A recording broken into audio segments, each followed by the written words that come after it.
You might wonder what the 9-digit number is with the hyphen in between the first two number, and that is your employer identification number, known as your EIN number. Now, your EIN number is your federal tax ID number, basically your social security number for the business itself. And every business needs one, especially if you have multiple LLCs. In order to have its own identification, it really comes down to that EIN number that you registered under the business. Now, the benefits of having an EIN number is of the following. Number one, it helps with filing taxes under that identification of the business. Number two, you actually need an EIN number to walk into the bank and set up a business account, business checking account with that lender or with that bank. Number three, it actually helps you build business credit, and that's how you exponentially grow under the business and separate everything from your personal side with the expenses that you have in the business. And then number four, it helps you apply for permits and licenses when it comes to operating as a business, credit card processing, and it's also applicable when you actually apply for a business loan. And basically anything that requires a setup under that LLC will require you to have an EIN number for identification purposes. Here is how you get an EIN number. And first, before getting that EIN number, you want to make sure you have all those preparation done ahead of time. And those preparations basically having your LLC incorporated with the state, making sure that you establish that business within the state. Personally, I like to use ink filing to streamline that process. I pay a small fee to file with the state. They get me all the required documents, your article of incorporation, article of organization, and you can do it with any other companies. For example, like LegalZoom, I believe ink filing is the one I personally use, or you can plan to do it yourself, but it may be a little bit tougher. I actually recommend just delegating that, outsourcing that, and having someone else do it for you. So now let's just say you have all of your articles of incorporation in hand, you file with the Secretary of State, your business is now registered with the state. Let's now head inside to my computer to really understand a step-by-step walkthrough of how you can actually apply for the EIN number. See you guys inside. Awesome, guys. So now we are on my screen. What you pretty much want to do is go to google.com and you want to type in free EIN IRS number, right?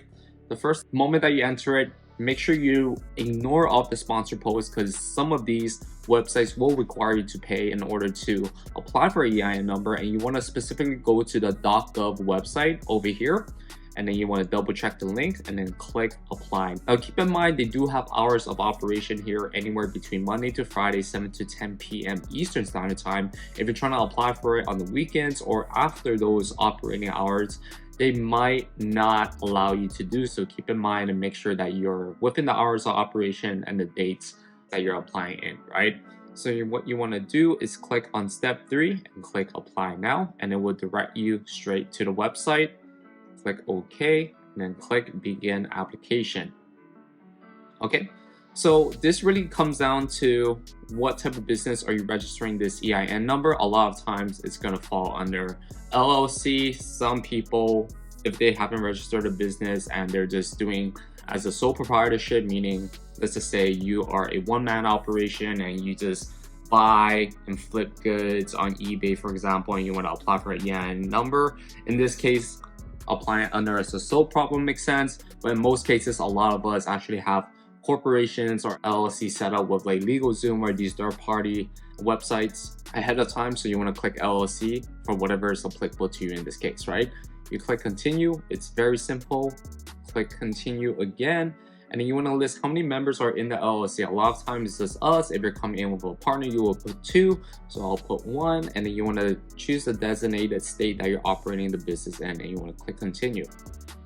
Now, for a lot of times, they're going to ask, why is the LLC requesting an EIN? Choose one of the reasons that best describes why you are applying for that EIN number, right? A lot of times for us is to start a new business. There's multiple reasons why, but I will always click on start a new business. You might be hiring an employee, you might be wanting to set up a banking checking account. So whatever's applicable to you, or what is the first action that you want to take right off the bat, you would just pick that option, right? So for a lot of us, it's just to start a new business. You click next. So now this is where they will actually verify this information with either the Secretary of State and or in the IRS internal database to make sure you are actually the person applying for it. So that's where confirming your SSN, your first name, last name is going to be very important. So we're just going to use an example, John Doe, and then you want to put your social security.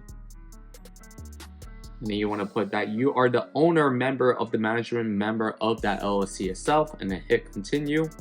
So as you can see, sometimes their database are able to recognize if you're actually putting false information. So don't do exactly what I did. Make sure that you put the true information on there. And then last but not least, once they redirect you to the next page, this is where you fill out all of the LLC information regarding your business. And this is where a lot of people really mess up on, because if your intention is to really maximize the amount of funding that you can get under the business through business credit cards or lines of credit and whatnot, the industry that it's asking for on the irs.gov website will actually be implanted inside of all of the future databases that other lenders or other vendors are going to pull from your business, right? So again, you want to stay away from high-risk industries like real estate, construction, financial services, any of that. And if you do fall under those industries, make sure you list yourself as consulting. Doing the next page where it will direct you to learn more about your LLC and the information that you put on that company itself. They're going to ask for what your projected revenue is. You always want to be optimistic about it, because again, these are some of the numbers that the banks are going to review, and as long as you're kind of like stating that the business is going to make some sort of money, it'll be less inclined for the bank to lend money to you, just because there is a stated revenue number upon starting this EIN registration process itself, right? Category, again, that's the most important part. Make sure you stay away from any of the high-risk industry, and if you are in there, make sure you click consultant, e-commerce, or just a management company, so you're presenting yourself as a less risky business, a business industry that is pretty much highly profitable in a good margin, and banks tend to really base a lot of their application through the industry that you initially state on the irs.gov website, right?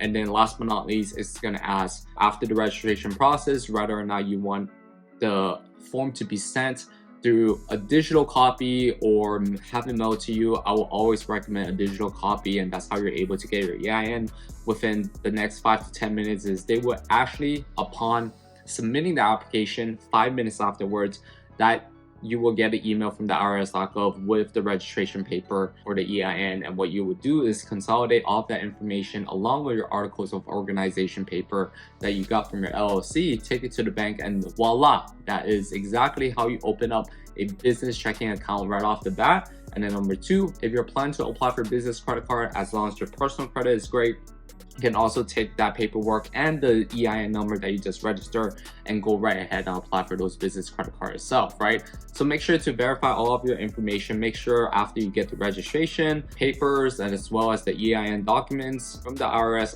upon submission this, that you save everything in an organized folder so you have something to reference back to, and you just want to make sure you don't lose this paperwork in the meantime, okay? If you find value in this video, make sure to drop a comment down below and subscribe, and I'll see you guys in the next one.